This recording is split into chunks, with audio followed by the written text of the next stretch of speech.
ഓം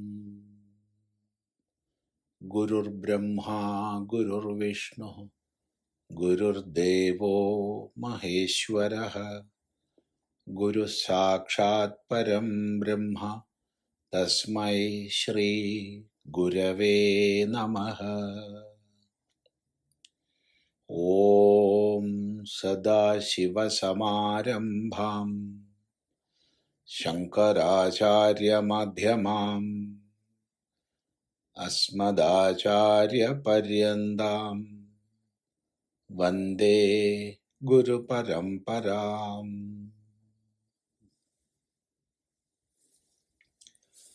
ശ്രീ വിഷ്ണു സഹസ്രനാമത്തിൽ 58 ശ്ലോകങ്ങൾ ശ്രദ്ധിച്ചു. 59ാമത്തെ ശ്ലോകം വേദാസ്വാംഗോജിത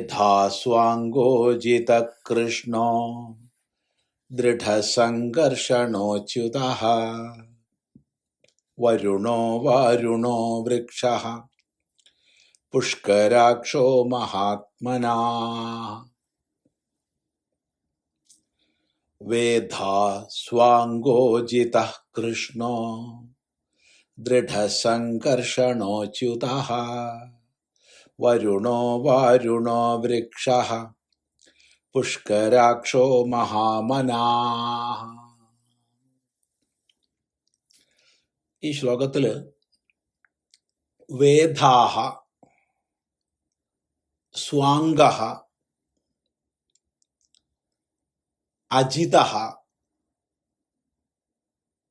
കൃഷ്ണഃ, ദൃഢഃ, സംകർഷണഃ, അച്യുതഃ, വരുണഃ, വാരുണഃ, വൃക്ഷഃ, പുഷ്കരാക്ഷഃ, മഹാമനാഃ. ഇങ്ങനെ 12 പേരുകളാണ് ഉള്ളത്. ഇവയിൽ തന്നെ ഭഗവാൻ ഭാഷ്യകാരൻ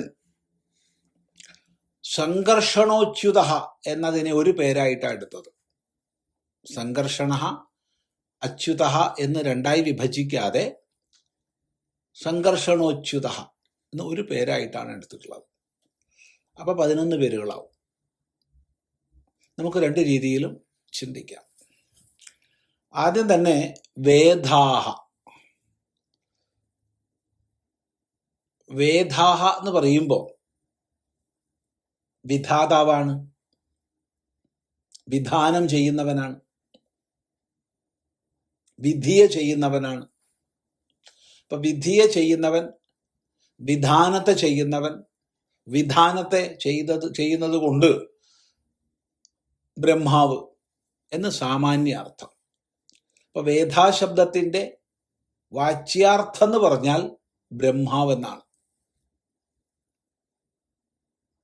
എന്നാൽ സകല പ്രപഞ്ചത്തെയും വിധാനം ചെയ്യുന്നവൻ, സകല വിധികൾക്കും അടിസ്ഥാനമായവൻ എന്ന അർത്ഥത്തിൽ ഈശ്വരൻ എന്ന് പറയാം. വേദാഹ. ഒന്ന്, ബ്രഹ്മാവുമായുള്ള ഏകത ചൂണ്ടിക്കാണിച്ച് പറയാം. 2, ബ്രഹ്മാവിനെ ബന്ധപ്പെടുത്താതെ തന്നെ വിധാനം ചെയ്യുന്നവൻ ഈശ്വരൻ എന്നുള്ള അർത്ഥത്തിൽ പറയാം. വേദാഹ. രണ്ടാമതായിട്ട് സ്വാംഗഃ. ശോഭനങ്ങളായ അംഗങ്ങളോട് കൂടിയവൻ, അതിമനോഹരങ്ങളായ ഭംഗിയുള്ള ലക്ഷണയുക്തങ്ങളായ ദേഹാംഗങ്ങളോട് കൂടിയവൻ. അംഗങ്ങൾ എന്ന് പറയുമ്പോൾ അവയവങ്ങൾ. ഇപ്പൊ സകല അവയവങ്ങളും അവയുടെ ശ്രേഷ്ഠ ലക്ഷണത്തോട് കൂടിയതായതുകൊണ്ട് ശോഭനങ്ങളായ അംഗങ്ങളോട് കൂടിയവൻ സ്വാംഗഃ. അല്ലെങ്കിൽ സ്വയം അംഗങ്ങളോട് കൂടിയവൻ എന്ന് വെച്ചാൽ മറ്റൊരാളാൽ നിർമ്മിക്കപ്പെടുന്നതല്ല. പ്രത്യേകം ശ്രദ്ധിക്കേണ്ടതാണ്. മായാവശകരായി മറ്റുള്ളവര് ജന്മങ്ങളെ ഗ്രഹിക്കുന്നു.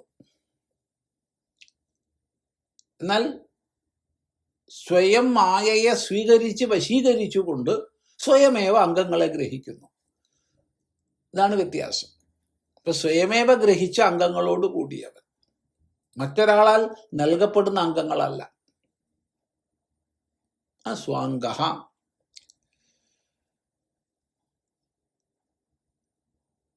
സ്വയമേവ കാര്യകരണങ്ങളെ ചെയ്യുന്നവൻ സ്വാംഗ.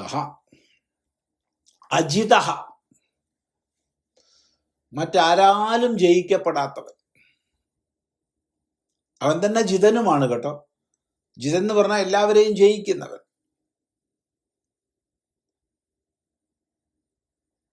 അജിത, ആരാലും ജയിക്കപ്പെടാത്തവൻ.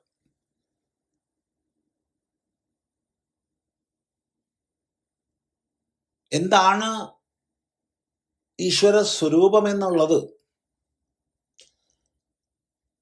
ഈശ്വര ഭിന്നമായി ആരും അറിയുന്നില്ല. ആത്മഭിന്നമായി ആരും അറിയുന്നില്ല. അതുകൊണ്ട് ആരാലും ജയിക്കപ്പെടുന്നില്ല. ഇനി അവതാരങ്ങളിലേക്ക് വന്നു കഴിഞ്ഞാൽ ആസുര രാക്ഷസീയ ശക്തികൾക്ക് അഥവാ ഈ പ്രപഞ്ച വ്യവസ്ഥയെ നശിപ്പിക്കുന്നവർക്ക് ഒരിക്കലും ഭഗവാനെ ജയിക്കാൻ സാധ്യമല്ല.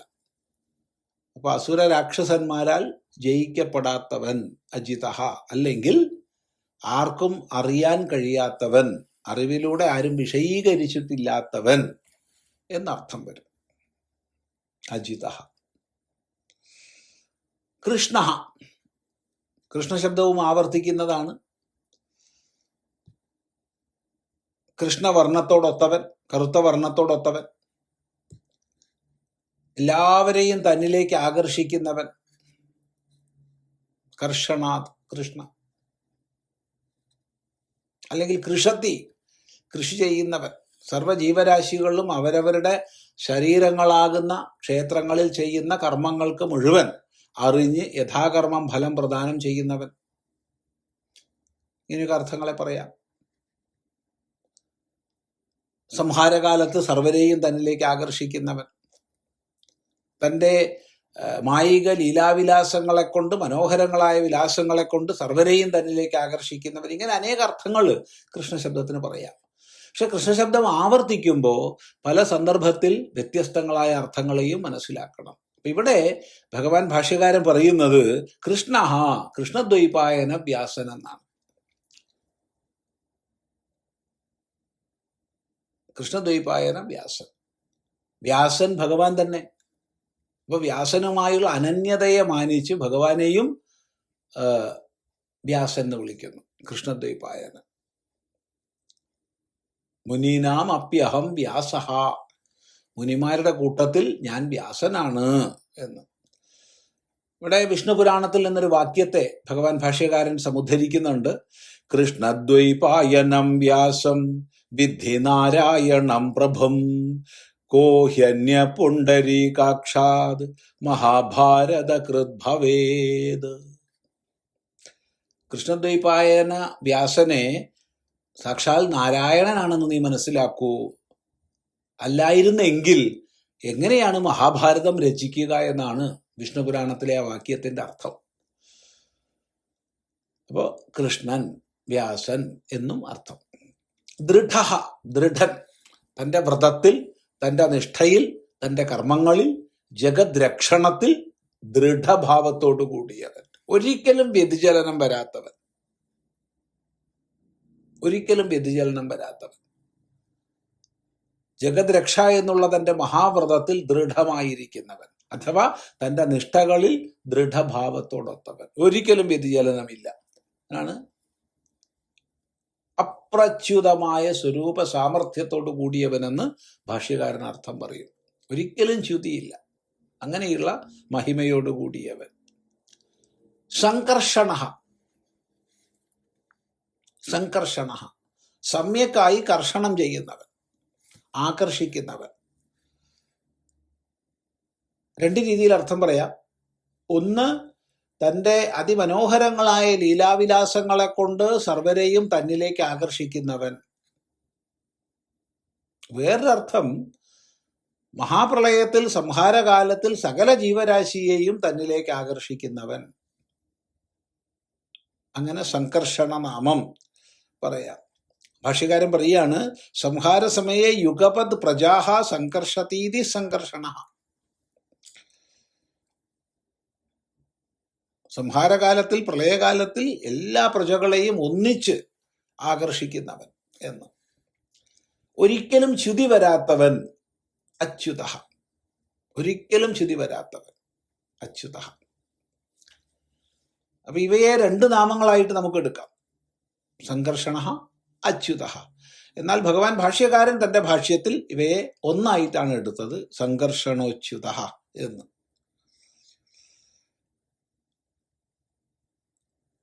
വരുണ, വരുണൻ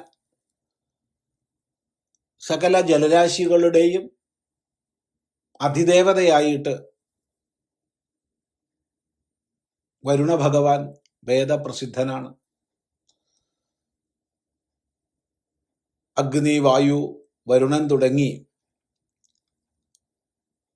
ഈ പ്രകൃതിയിലെ, പ്രപഞ്ചത്തിലെ വ്യത്യസ്ത പ്രതിഭാസങ്ങളുടെ അധിദേവതകൾക്കാണ് നമ്മൾ അമിത പ്രാധാന്യം കൊടുത്തിട്ടുള്ളത്. അത് ഓർമ്മിക്കേണ്ടതാണ്. നമ്മൾ ജീവിക്കുന്ന പ്രകൃതിയെ ആരാധിക്കാനും അതിലെ ശക്തികളെ വന്ദിക്കാനും അതിലൂടെ ഈശ്വരോപാസന ചെയ്യാനും ഋഷിമാര് പഠിപ്പിച്ചു. അങ്ങനെ സകല ജലരാശികളുടെയും അധിദേവതയായിട്ടുള്ള വരുണ ഭഗവാൻ. ഇനി മറ്റൊരർത്ഥം സംവരണാത് വരുണ, സംവരണം കൊണ്ട് വരുണൻ. അവിടെ സൂര്യൻ എന്നാണ് അർത്ഥം വരുന്നത്. താല്പര്യം, തൻ്റെ രശ്മികളെ സ്വയമേവ സംവരണം ചെയ്ത് അസ്തമയകാലത്തിൽ തന്നിലേക്ക് തന്നെ ഒതുക്കി തീർക്കുന്നവൻ സൂര്യഭഗവാൻ. അർത്ഥവും സ്വീകാര്യമാണ്.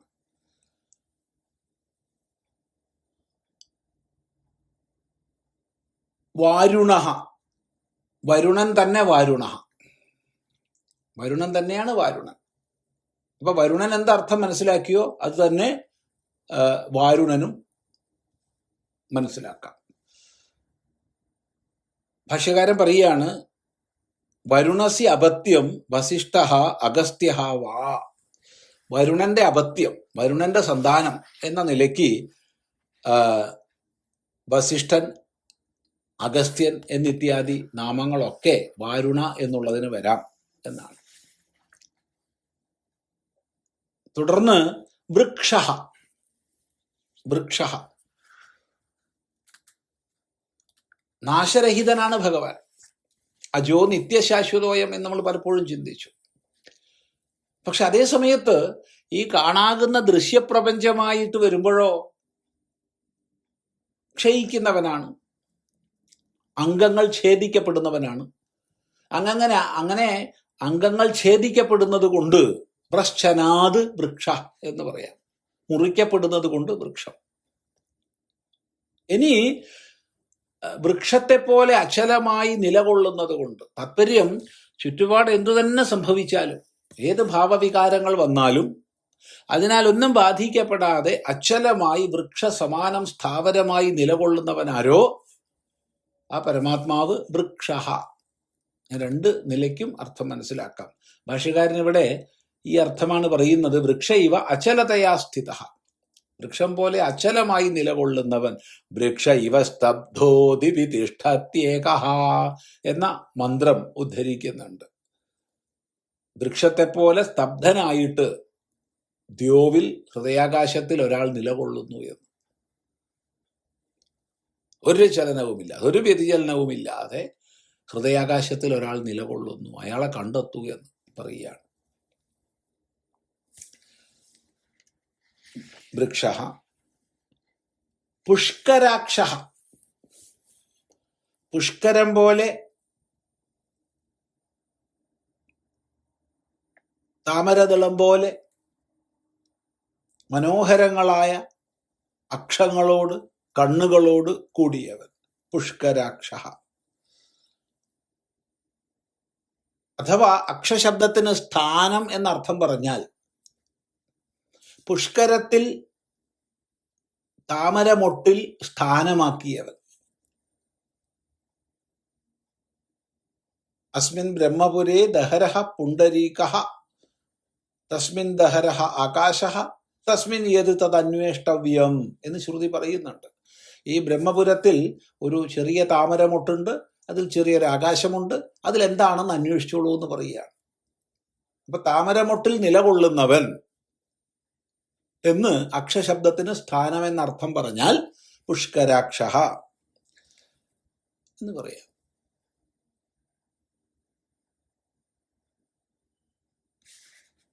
തുടർന്ന് മഹാമനാഹ, മഹത്തായ മനസ്സോടുകൂടിയവൻ. ഈ സമ്പൂർണ്ണ പ്രപഞ്ചത്തിൻ്റെയും സൃഷ്ടി സ്ഥിതി സംഹാരം തുടങ്ങി സകലത്തിനെയും ചെയ്യുന്നത് ആരുടെ സങ്കല്പമാത്രത്താലാണോ, ആരുടെ സങ്കല്പമാത്രത്താൽ സൃഷ്ടിസ്ഥിതി സംഹാരാദി സകല ലീലകളും നടക്കുന്നുവോ, സകല പ്രപഞ്ചവും പരിരക്ഷിക്കപ്പെടുന്നുവോ,